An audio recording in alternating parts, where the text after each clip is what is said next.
Hey guys, welcome back inside the stash. We're doing a quick phone video, so I apologize for shakiness and trying to do this all one-handed, obviously. But, and the congestion. I got myself some allergies or a summer cold. But, in the video I did just a couple days ago of the Inside the Stash, whatever episode that was, 28, we talked about the Corona, which you can clearly see I haven't gotten anything else done with. I said there was 3 things I want to point out with it, and then I kept to 2, and then I just completely totally blanked on what the third one was. Of course, about midway through the day, I remember what it was. On this kit, it builds up with a platform-style interior. Obviously, you can see that part right here.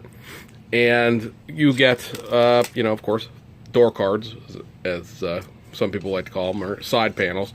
And when those are put in place, as I will try to attempt to do with one hand, for better or for worse, you see, you get this area here where there's nothing more to this back seat than what you see here. There's nothing that's going to be added to it. These holes on the top are for mounting the back part of the roll cage. There's nothing else to this interior other than what you see here, other than obviously all the parts that'll build up off of the floor, like the fire bottle and the shifter and all that sort of stuff. But this is, overall where you're going with this. So, as we mentioned before, this chassis is molded in black, and if you were like me and you're just trying to do it quick and dirty, the paint on here is actually just Tamiya primer. I didn't actually paint it white.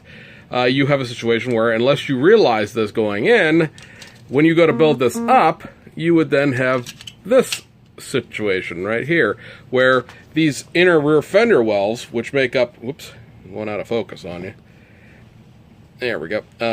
These inner rear fender wells are exposed as they make up the back seat area as they would in the 1.1 car.